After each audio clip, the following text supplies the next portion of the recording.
অরুণ বাবু আজ খুব খুশি, আর হবেই বা না কেন। ছেলে সাউথ সিটিতে ফ্ল্যাট কিনেছে। ভাবা যায়, 11 তলায় ফ্ল্যাট। সেখান থেকে পুরো শহরটাই যেন দেখা যায় ব্যালকনিতে দাঁড়িয়ে। কি সুন্দরভাবে সাজানো ড্রয়িং রুমটা, এত ফার্নিচারের বহর, আর শোবার ঘর থেকে কিচেন, সবেতে এসি। অরুণের চোখে খুশির সাথে গর্ব। কখন যে এত বড় হয়ে গেল তার ছোট্ট শুভ। ওর সারাটা জীবন তো বাসের ধাক্কা খেয়ে উত্তরপাড়ার ছোট ছোট গলিতে ঘোরাফেরা করে আর 2 বেডরুমের ছোট ফ্ল্যাটেই কেটে গেছে। কখনো ভাবিনি যে একটা দিনও এই কলকাতা শহর ছেড়ে 1.5 কোটি টাকার ফ্ল্যাট চোখেও দেখবে না। লোভ হচ্ছে না, সেটা ওর কখনোই ছিল না।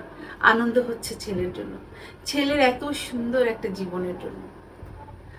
তাহলে আমরা কবে শিফট করছি এখানে শুভ? আমরা? বাবা, শুধু আমি শিফট করছি। আসলে তৃষা আর আমি বিয়ের পর একটু পার্সোনাল টাইম চাই, তাই তো এই ফ্ল্যাটটা কিনলাম। আর উইকেন্ডসে তো দেখা হবেই তোমার সাথে। আর তুমি এই বয়সে পুরনো জায়গা ছাড়বে নাকি? চোখ দুটো জল জল করে উঠল অরুণের। নিজেকে খুব বোকা লাগছিল। কেন ভাবলো যে এই ফ্ল্যাটটাতে ওরা একসাথে থাকবে? 30 বছর ছেলের সাথে কাটিয়েছে বলে জীবনের বাকি কয়টা দিনও যে ছেলের সাথেই কাটবে, এর কি মানে আছে? এটা ভাবাই হয়তো ভুল। মনে মনে লজ্জায় শরমে মরে যাচ্ছিল অরুণ। হঠাৎ একটা ঘটনা মনে পড়ে গেল। ছেলের 5 বছরের জন্মদিনটা বড় করে করবার ইচ্ছা ছিল, কিন্তু ব্যবসাটা সেই মাসে ভালো চলেনি। তাই নিজের ক্যাসিওটা সিনথেসাইজারটা বিক্রি করে দিয়েছিল। আজ সেই ক্যাসিওটার কথা খুব মনে পড়ছিল। কানে বাজছিল যেন সুরগুলো টুংটাং টুংটাং করে বাজছে। হঠাৎ পাশ থেকে এসে দুটো নরম হাত ওর গলাটা আঁকড়ে ধরল। এই দুটো হাতই ওকে 35টা বছর ধরে সামলেছে। খুব অদ্ভুত লাগলো অরুণের। সুজাতার চোখে জল নেই এত বড় একটা খবর শুনেও। তোমার মন খারাপ লাগছে না? না তো, আমি তো জানতাম এটাই হবে। আসলে মা বা মায়েরা ছেলেদের বেশি চেনে।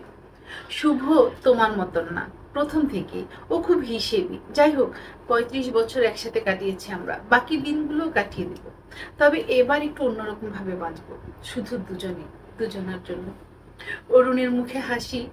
হঠাৎ মনে হলো এই 2 বেডস ফ্ল্যাট, উত্তরপাড়ার সরু গলিগুলো, আর এই মিষ্টি মুখের একজন, শুধু ওর, একান্ত ওর। এইগুলো ওর কাছ থেকে কেউ কখনো কেড়ে নিতে পারবে না। হ্যাঁ, 3 বছর পরে শুভ ফিরেছিল। তৃষার সাথে ওর সম্পর্কটা টেকেনি, ডিভোর্সের দরজায় ওরা। আর তৃষা এলিমনিতে সাউথ সিটির ফ্ল্যাটটাই চেয়েছে।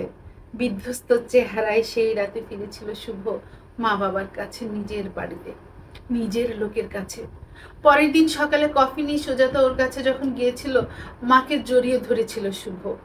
হয়তো সে একটা আশ্রয় খুঁজছিল।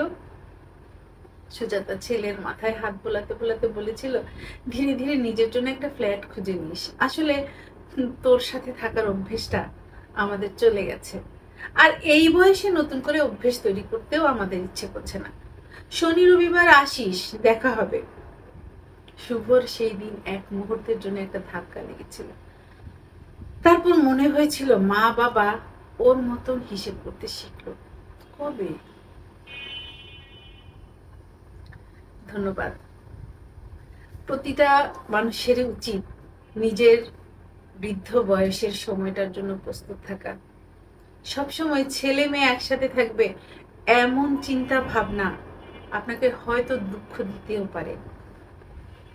যদি একসাথে থাকে সেটা বোনাস, না থাকলে কষ্ট পাবেন না।